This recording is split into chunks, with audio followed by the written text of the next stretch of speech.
যারা আমরা চাই নির্বাচন কালকেই দিয়ে দেন, কিন্তু 1628 জনের একজনও চেয়ারে থাকা যাবে না। যারা জালেম ছিল, জালেমের দোসর ছিল, সবগুলো তাড়াতাড়ি নামিয়ে দেন, নতুন মানুষ ওখানে বসান। এই 15.5 বছরে যারা বৈষম্যের শিকার ছিল, এই মানুষগুলোকে নিয়ে সেখানে বসান। কালকে নির্বাচন দিয়ে দিন, কালকে সুষ্ঠু হবে। 1628 জন কারা? যারা এই 15.5 বছরে এই কাজ কারবার করেছিল। এই শুধু নাটোরের জেলার ডিসি গেছে কুষ্টিয়ায়, কুষ্টিয়ারটা এসেছে কুড়িগ্রাম, কুড়িগ্রামেরটা চট্টগ্রাম, এই পাল্টিয়েছে। এখনো পর্যন্ত জালেমদের যতগুলো বিচারপতি, জজ, সব তারাই আছে প্রায়। এগুলোকে আপনি মনে করেন যেগুলো মানুষ ছিল? এই কালকে একটা বিচারপতির ভিডিও দেখছিলাম, ও এখনো পর্যন্ত হাসিনার গুণগান গায়। ওর নাম হচ্ছে শেখ আহমেদ জমাদার। আমার মনে হয় ওরা যদি কুকুরও দেখে, কুকুরও ঘৃণা করবে।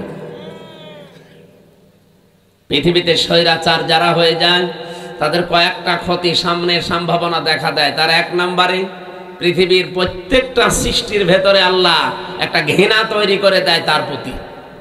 আপনি তামাম দুনিয়া এখন খোঁজ নিয়ে দেখেন, দুনিয়াতে যারা এখনো স্বৈরাচার আছে, তাদের প্রতি শুধু আমরা না, পৃথিবীর যত সৃষ্টি আছে সবার ভেতরে ঘৃণা তৈরি করে দিয়েছে কে? বলেন। 2 নম্বরে ওরা যখন মারা যাবে দুনিয়া থেকে, ওদের জীবনের কোনো ভালো কাজ আল্লাহ কবুল করেনি, আর সর্বশেষ সে যদি ভালো হতেও চায়, আল্লাহ সেই লাইন বন্ধ করে দেয়। আপনি ফেরাউনের দিকে তাকানো, কিন্তু শেষ কথা এটা বলেছিল, আন্নাহু লা ইলাহা ইল্লাল্লাযী আমানাত বিহি বানু ইসরাঈল ওয়া আনা মিনাল মুসলিমিন। আমি ঈমান আনলাম ওই আল্লাহর উপরে যার উপরে বনি ইসরাঈলরা ঈমান এনেছে। আমি তো মুসলমান, এরপরও ফেরেশতারা আমারে পানির ভেতরে চুবাই কেন? আমরা কথা তুলছিলাম কি, পৃথিবীর ময়দানে আল্লাহ রাব্বুল আলামিন যত স্বৈরাচারের জীবনী আমি পড়েছি, এই মানুষগুলোর বড় ক্ষতি হচ্ছে ঘৃণা তৈরি করে দেয় সৃষ্টি জগতের ভেতরে তার প্রতি। 2 নম্বরে ওর শেষ ঠিকানা, যেটা জীবনের শেষ দিন পর্যন্ত যখন ভালো হওয়ারও চেষ্টা করে, ওকে আল্লাহ আর ভালো করার রাস্তা রাখেন। এই লোকটা সর্বশেষ বলেছিল যে আমি ঈমান আনলাম, এরপরও ফেরেশতারা আমার এভাবে পানিতে চুবায়। আল্লাহ রাব্বুল আলামিন ডাক দিয়ে বলেন, আল আন, এখন, আকাদা আসাইতা ক্বাবলু ওয়া কুনতা মিনাল মুফসিদিন, এর আগে তুমি বড় সন্ত্রাসী ছিলে, স্বৈরাচার ছিলে, ফ্যাসাদকারী ছিলে, জমিনে তোমার জন্য আমার বান্দা বান্দিরা আতঙ্কে ছিল। এখান থেকে আমি তাফসিরে ফি জিলালিল কোরআনে পড়েছি, পৃথিবীতে কোনো মানুষের কারণে যদি আল্লাহর সৃষ্টি জগৎ আতঙ্কিত হয়ে যায়, ওই লোকটাকে আল্লাহ সবচাইতে বেশি ঘৃণা করে। এটা 15.5 বছর এটা বেশি ছিল। এমন এমন মানুষ আমরা দেখেছি যাদের জন্য মানুষেরা আতঙ্কগ্রস্ত ছিল। কি, আমি তো নাটোরের খবর খুব বেশি জানি না, কিন্তু শিমুল সাহেবের জানি। ওনার নাম শুনলেই মানুষ আতঙ্কিত হয়ে যেত। কি জানি না, কিন্তু ভেতরে অবশ্যই এরকম কিছু আছে। দলু সাহেবের মতো মানুষ তাই ওনার সাথে পেরিয়ে দেয়নি। আপনি চিন্তা করতে পারেন, দলু বাংলাদেশে যদি 20 জন থাকে, তার ভেতরে 1 জন অন্তত, আর সে পর্যন্ত এর সাথে পারে না। তার মানে এই লোকটা কি আপনারা নিজেরাও ভালো জানেন। ইন্নামা নুমলি লাহুম লিয়াজদাদু ইসমা। মানুষ যখন পাপ করতে করতে সীমা ছাড়িয়ে যায়, আল্লাহ পাক বলেন ওয়ালাহুম আযাবুম মুহিন, তার জন্য অপমানজনক নেককার শাস্তি, নেককার অপমানজনক শাস্তি আমি একটার পর একটা রেডি করে রাখি। কোরআনের 2টা আয়াত আমার কয়েকদিন আগে আমার নজরে এসেছে, এর আগে আমি বহুবার পড়েছি, কিন্তু এইটা এইভাবে যে আছে আমি জানতাম না।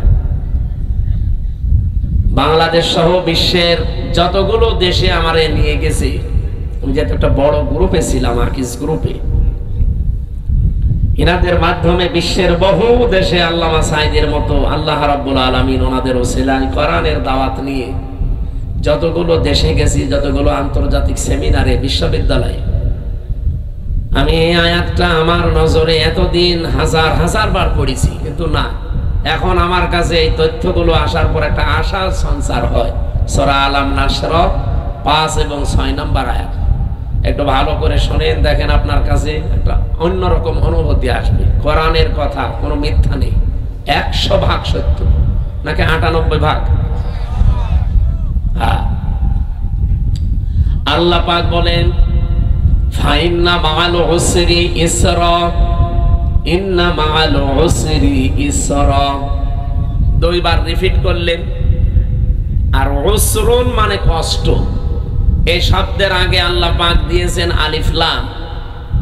কোন শব্দের আগে আলিফ লাম আসলে 4টা অর্থ বের হয়। 1 নাম্বার, এটা নির্দিষ্ট করার জন্য, এটা মারেফা। এর আগে আল্লাহ মা দিয়েছেন, এর আগে ইন্না দিয়েছেন, এর আগে ফা দিয়েছেন। তাফসীরে মুফাসসিরিন ইকরাম 42টার উপরে আমি বসে বসে মিলিয়েছিলাম যে দেখি কোনটার কি বক্তব্য আয়াতের ব্যাপারে। আমার আশ্চর্য লেগেছে ফি জিলালিল কোরআন। মুফাসসির বোঝাতে চেয়েছেন পৃথিবীতে কোনো মানুষ যদি একটা কষ্ট সহ্য করে 3টা কারণে, এদিকে তাকান, হচ্ছে না। আপনি যদি দুনিয়ায় কষ্ট পেয়ে থাকেন একটা কারণ, কয়টা?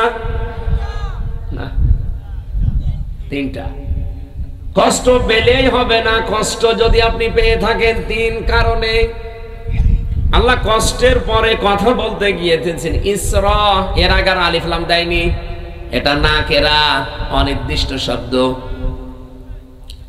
মুফাসসিরিন ইকরাম বোঝাতে চায় আল্লাহর বক্তব্য, দুনিয়াতে যদি কেউ একটা কষ্ট সহ্য করে কমপক্ষে তার ওই কষ্টের সাথে 70টা সুখ আল্লাহ জড়িয়ে রাখে। এ পর্যন্ত আপনারা কিছুই বোঝেননি, আন্দাজে সুবহানাল্লাহ বলেছেন। এবার আমি ব্যাখ্যা দেখছি, টিকায় পড়েছিলাম একটা কষ্ট যদি কেউ সহ্য করতে পারে দুনিয়ার এই ময়দানে, কারণ কয়টা বললাম? বলেন বলেন। 3 কারণের বাইরে যদি কষ্ট পান, তার জন্য আপনার জন্য 70টা সুখ আল্লাহ রেডি করবে না? নেই। হাসিনাও কিন্তু কষ্ট পেয়েছিল, কিন্তু এই 3 কারণের বাইরে। এবার আসেন তো, এই 3 কারণের কষ্ট আমাদের জীবনে আছে কিনা? 1 নম্বরে যদি আপনি কষ্ট পেয়ে থাকেন আল্লাহর জন্যে, 2 নম্বরে রাসূলুল্লাহর জন্যে, 3 নম্বরে মানবতার জন্যে। কষ্ট কয়টা? 3টা বলেন কেন? 1টা। কারণ কয়টা? এই 3 কারণের ভেতরে যে কোনো এক কারণে যদি দুনিয়ায় কেউ একটা কষ্ট পেয়ে থাকে, আল্লাহ যেহেতু মার পরে আলিফ লাম দিয়ে নির্দিষ্ট করে দিয়েছেন কষ্ট একটা, কিন্তু ইসরাটা নির্দিষ্ট নেই। কমপক্ষে 10 থেকে 70টা পর্যন্ত সুখ, শান্তি, কল্যাণ দুনিয়া আখিরাত মিলিয়ে আল্লাহ তার সাথে জড়িয়ে রাখবে। আর 15.5 বছরে আমরা যারা সত্যিই কষ্ট পেয়েছি, কেউ আল্লাহর জন্য, কেউ রাসূলুল্লাহর জন্য, কেউ মানবতার জন্য। এই কথা বললেন না? অবশ্যই এই 3 কারণের বাইরে অনেকে কষ্ট পেয়েছে, তাদেরটা আমি তাফসীরে পড়ি নাই, এজন্য বাদ। 3 কারণের যে কোনো একটা কারণে যদি আপনি কষ্ট পেয়ে থাকেন, আল্লাহর কসম, কোরআনের আয়াত, আল্লাহ গ্যারান্টি দিয়েছেন মাআল উসরি ইসরা, অবশ্যই দুনিয়া আখিরাত মিলে আপনাকে 70টা সুখ, শান্তি ভোগ করাবে। শুধু করাবে না, শেষে হর্ষাই আছে, করাবে। এবার যেহেতু আয়াতটা রিপিট করেছেন আল্লাহ, সিস্টেম অপর পৃষ্ঠায় দেখুন।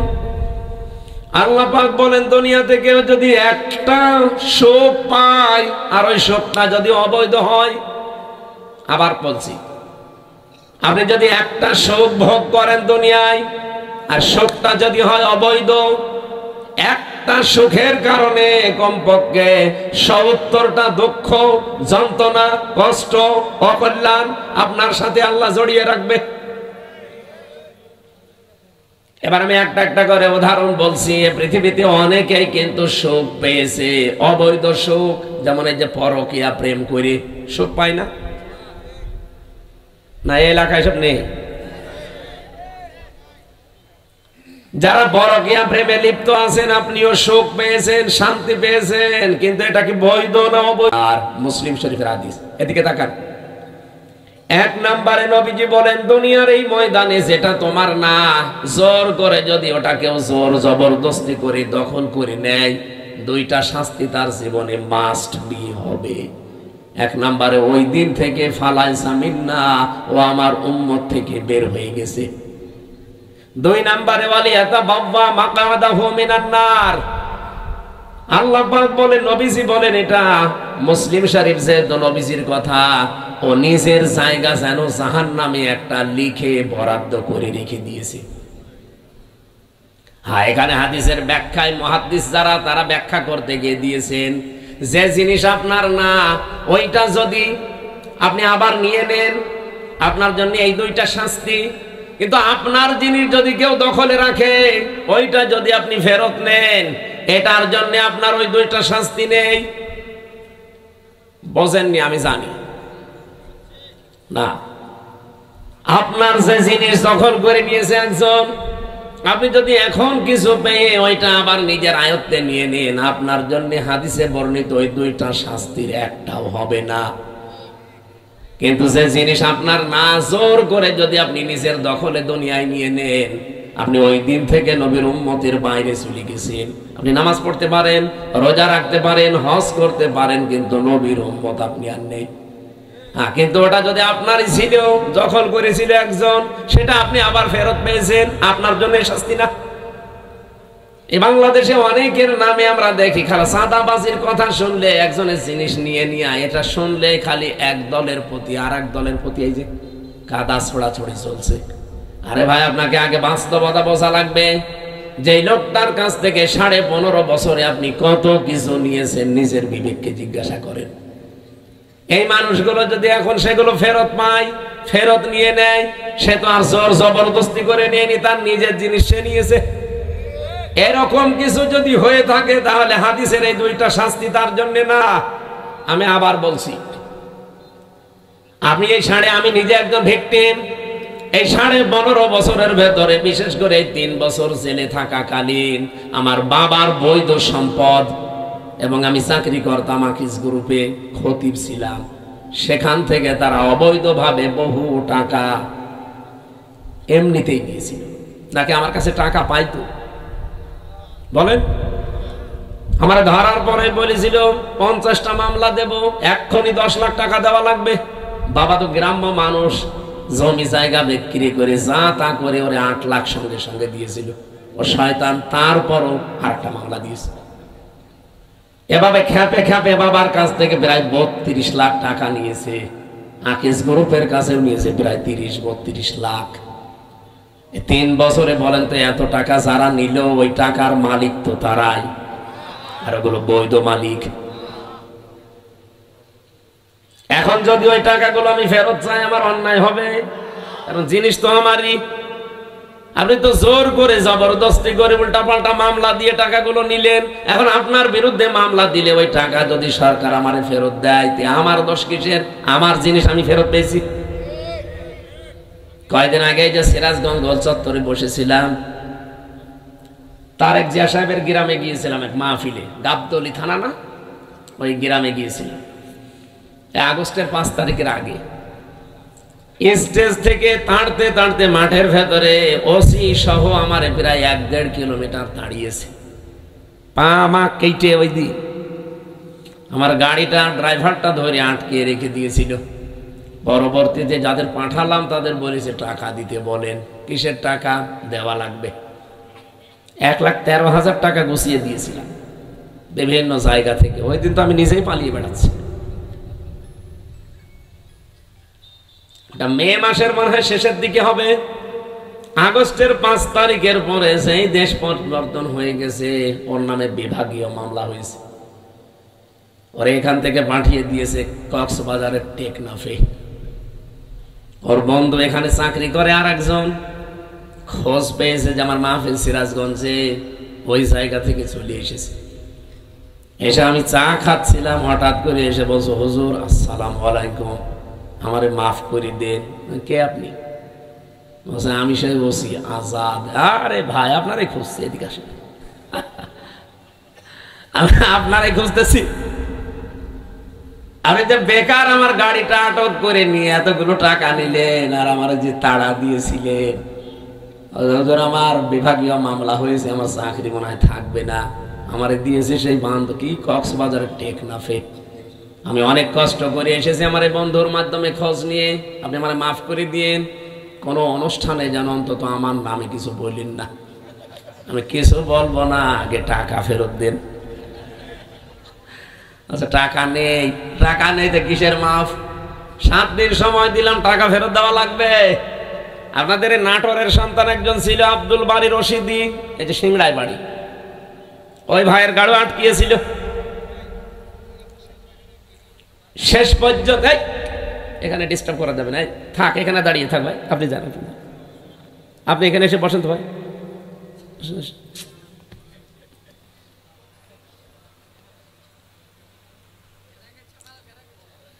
কথা বলা যাবে না ভাই।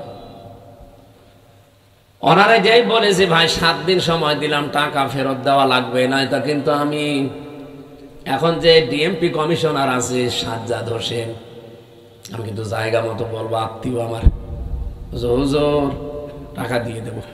7 দিন পরে 1 লাখ টাকা ফেরত দিয়েছে। বাংলাদেশের মনে হয় এটাই প্রথম ইতিহাস যে পুলিশ টাকা ফেরত দেয়। আমি তো এর আগে পুলিশ টাকা ফেরত দেয় শুনিও নি, দেখিও নি, তা আমি অলরেডি পেয়েছি। আর 13,000 হুজুর এটা মাফ করাই লাগবে, যা তোর মিষ্টি খেতে দিলাম। ওই যে পুলিশ দাঁড়িয়ে আছে।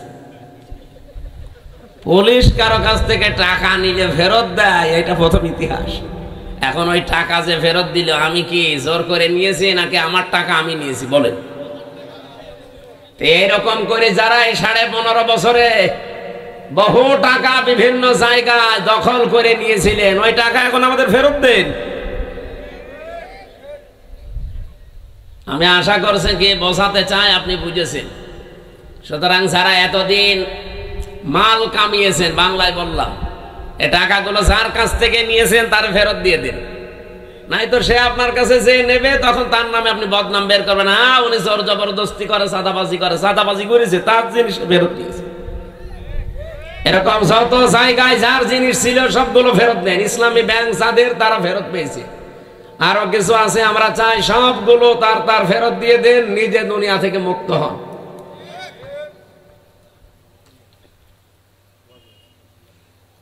একজন ওসিকে পেয়েছিলাম জেলখানায়, আমি তো ফাঁসির কন্ডেম সেলে থাকতাম সব সময়।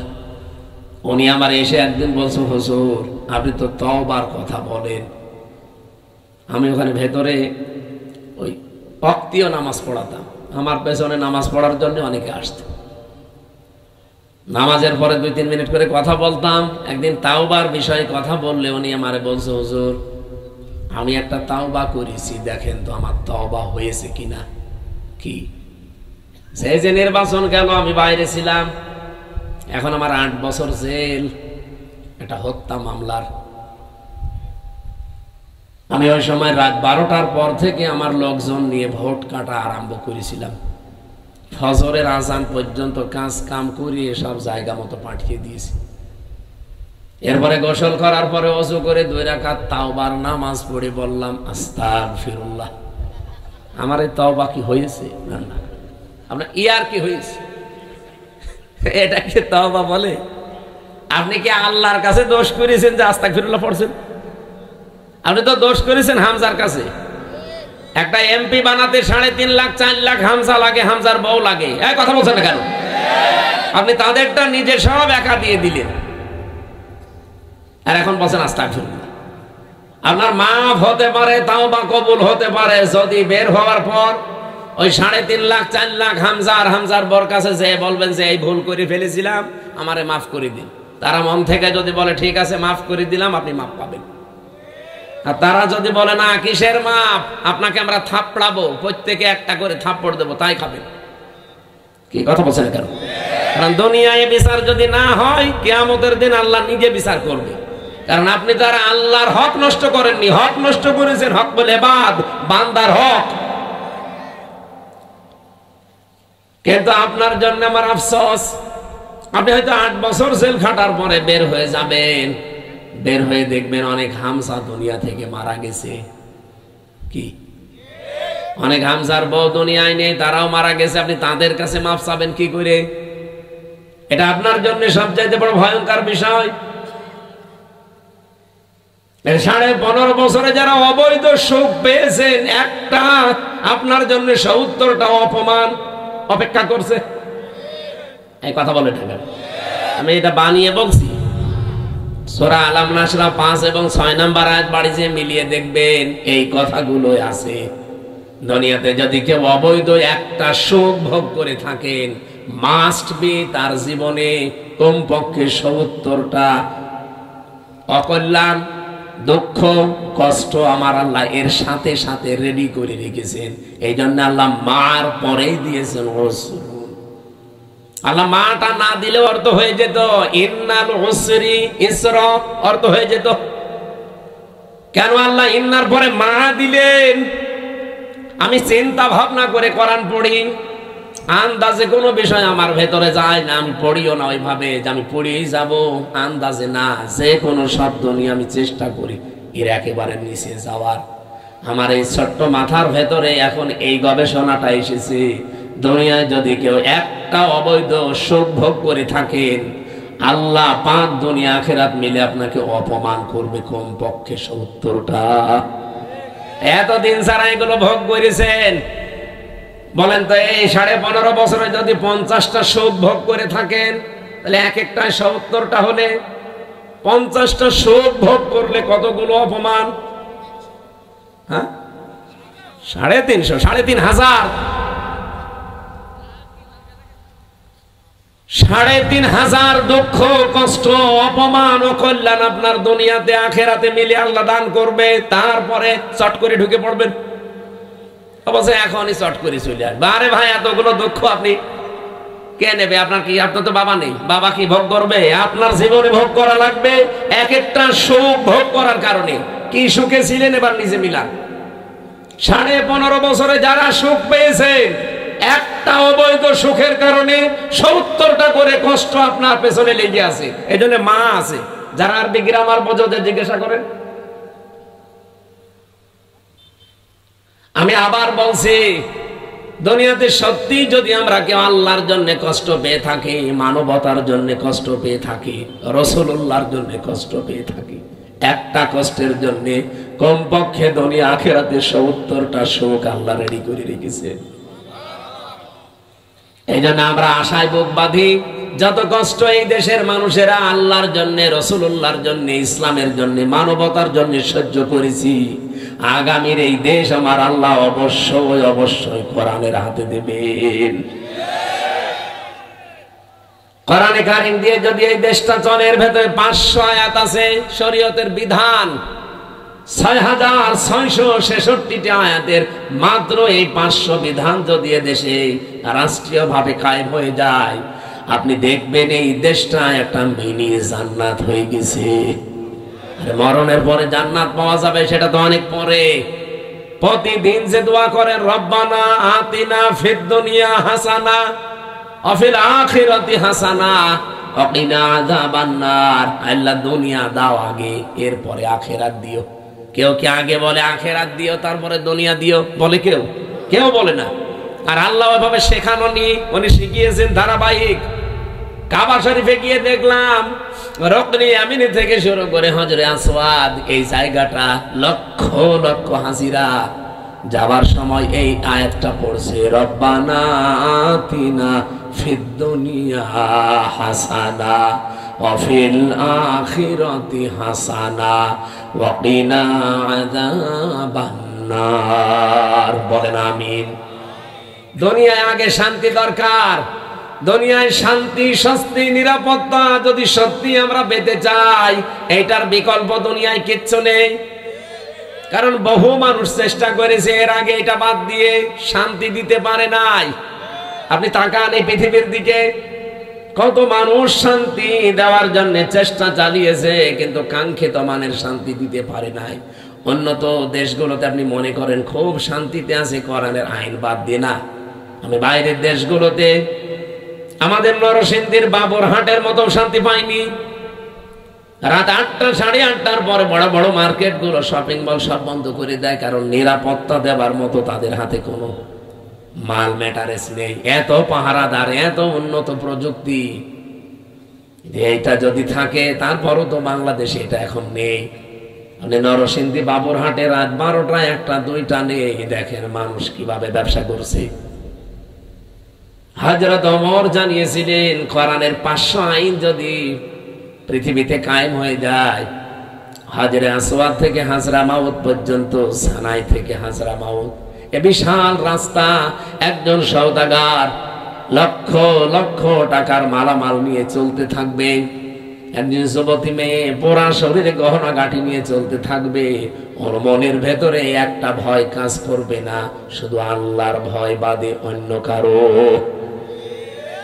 আমরা তো ওই রকম পরিবার চাই, ওই রকম সমাজ চাই, ওই রকম দেশ চাই। টেকনাফ থেকে তেতুলিয়া পর্যন্ত একজন মানুষ লক্ষ লক্ষ টাকা নিয়ে আসবে, ওর মনের ভেতরে ছিনতাইয়ের ভয় থাকবে না, চুরির ভয় থাকবে না, কোনো ডাকাতির ভয় থাকবে না, একটা ভয় থাকবে কার? বলেন বলেন। মিনি জান্নাত হয়ে যাবে দেশটা। ওই দৃশ্যটা আমরা চোখে দেখতে চাই। জীবনে প্রতিদিন আমার মনে হয় এই দোয়াটা আমি অন্তত যে কোনো একবার করি, আল্লাহ পৃথিবীতে কিছুই যদি তোমার কাছে কবুল না হয়, 3টা বছর বিনা কারণে জালেমদের জিন্দানখানায় বন্দী ছিলাম, কষ্ট তো কম বেশি পেয়েছি, ওরা আর আমাদেরকে আরো বেশি কষ্ট দিয়েছে। আমি তারেক জিয়া সাহেবের পিএস জনাব মিয়া নুরউদ্দিন অপু ভাই, ওনার বন্ধু গিয়াসউদ্দিন মামুন ভাই, এই 2 জনের সাথে আর আল্লামা মামুনুল হক, এই 4 জন আমরা পাশাপাশি ছিলাম 3 বছরে। মিয়া নুরউদ্দিন অপু ভাই আর মামুনুল হক, এই 2 জনের যে স্যাক্রিফাইস আমার প্রতি আমি জীবনও বলতে পারবো না।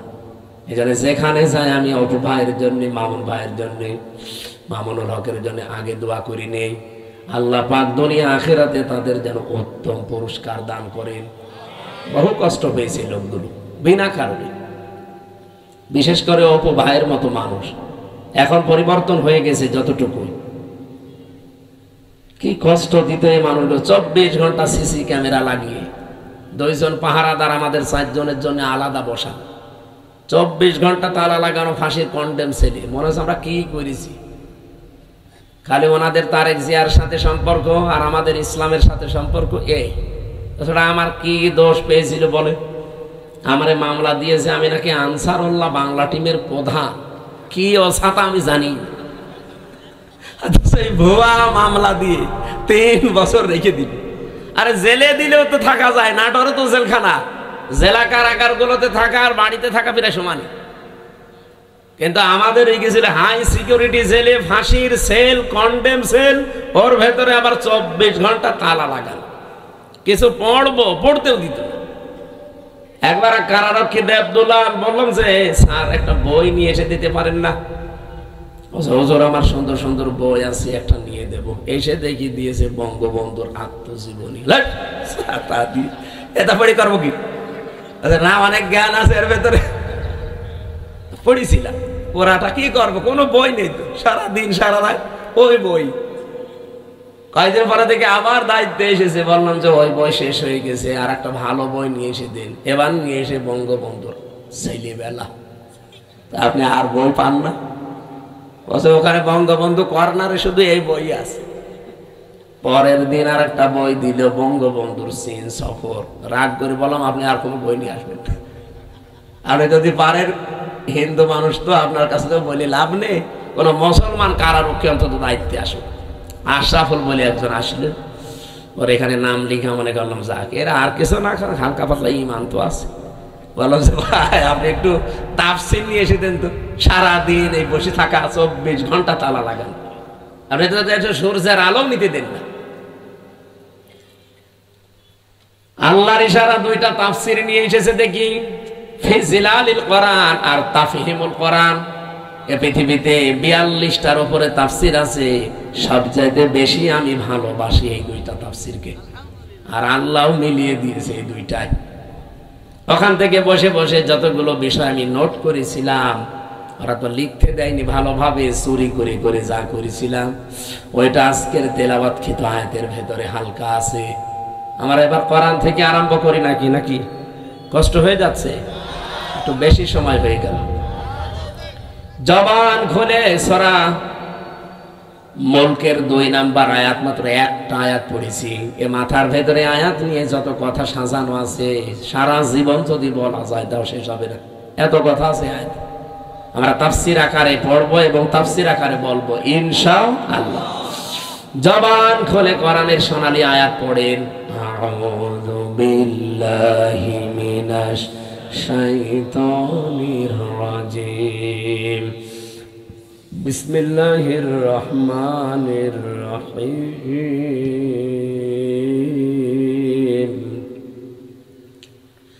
الذي خلق الموت والحياة ليبلوكم أيكم أحسن عملا وهو العزيز الغفور صدق الله العظيم।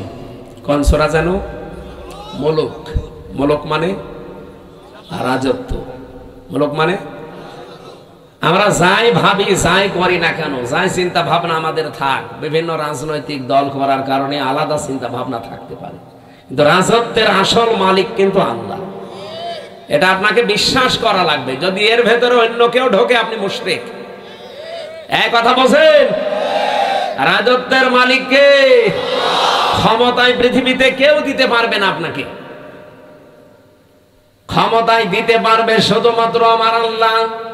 হ্যাঁ, আপনার যদি অন্য কোনো বিশ্বাসের ভেতরে ঢোকে যে না আমেরিকা আমারে পারবে, ভারত আমারে পারবে, জনগণ আমারে পারবে, আল্লাহর কসম আপনার ঈমান শেষ, আপনি মুশরিক হয়ে গেছেন। কিয়ামতের দিন আমল লাখ লাখ যদি মানুষের কমও থাকে, কিন্তু ঈমানটা যদি তার নির্ভেজাল থাকে, আমার আল্লাহ তারে মাফ করে দেবে। আমল আপনি গাড়ি গাড়ি করেছেন, কিন্তু ঈমানের ভেতরে যদি ভেজাল থাকে, ওয়াকদিমনা ইলা মা আমিলু মিন আমালিন ফাজআলনাহু হাবাআম মানসুরা। এই পৃথিবীতে কোন মানুষ যদি শিরিক যুক্ত আমল নিয়ে আল্লাহর কাছে হাজির হয়, যে এই দেখেন ওর আমলটা দেখার পরে আল্লাহ ধুলি কণার মতো ওর মুখের উপরে নিক্ষেপ করবে। আল্লাহর এক বান্দা আয়াতটা নিয়ে চিন্তা করছিলেন। এক বাজারে গেছে বাজার করার জন্য, হঠাৎ বাজারওয়ালা দোকানদারকে 100 টাকার একটা নোট দিয়ে বাজারগুলো সদাইগুলো দিয়ে দেন। অনেকটা এভাবে উলট পালট করে বছর বছরে টাকা চলে না, অচল টাকা। এর মাঝে যে একটা দাগ থাকার দরকার ওটা নেই, এটা জাল টাকা, ভেজাল। আপনি নিয়ে যান, অন্য সময় দিয়ে যাবেন। যেই বলেছে এটা জাল অচল, উনি সেন্সলেস হয়ে গেছে। লোকজন এসে বলেছে দোকানদার এই লোকটাকে মেরেছেন, বলছে না আগে ওর হুঁশ ফেরান। পানি দিয়ে বাতাস দিয়ে যখন হুঁশ ফিরিয়ে এসেছে, ওরে জিজ্ঞাসা করছে ভাই আপনি অজ্ঞান হয়ে গেলেন কেন? লোকটা বলছে দেখেন ওকে আমাকে কিচ্ছু বলে নাই, মারিও নাই, বকাবকিও করে নাই, শুধু টাকা দিয়েছিলাম। টাকাটা উলট পালট করে বলছে এটা জাল টাকা, অচল, চলে না। আমার জীবনে একটা ধাক্কা লেগেছে যে আমারও তো একটা টাকার নোট আছে, তার নাম হায়াত। তার নাম কি বলেন বলেন? আমার তেলাওয়াতকৃত আয়াতের দ্বিতীয় শব্দই কিন্তু এটা, আল্লাযী খালাকাল মাউতা ওয়াল হায়াতা। আল্লাহ বলেন আমি তোমাদের মউত আর হায়াত বানিয়েছি। লোকটা ডাক দিয়ে বলছে আমারও একটা হায়াত আছে, একটা নোট আছে টাকার, তার নাম এই 50, 60, 70 বছরের হায়াতের জিন্দেগি। আমি যদি এখনই মারা যাই, রব্বুল আলামিন যদি আমার হায়াতটা হাতে করে বলে বান্দা এটা অচল, চলে না। এর ভেতরে শিরিকের কিছু দেখতে পাচ্ছি, এর ভেতরে মানুষ ঠকানো আমল দেখতে পাচ্ছি। এইরকম ভেজাল আমল দিয়ে, এরকম ভেজাল জীবন দিয়ে আমার জান্নাতে যাওয়া যাবে না। এই চিন্তা করে আমি সেন্সলেস হয়ে গেছি। ও নাটোরবাসী, আমরা কোথায় আছি বলেন তো?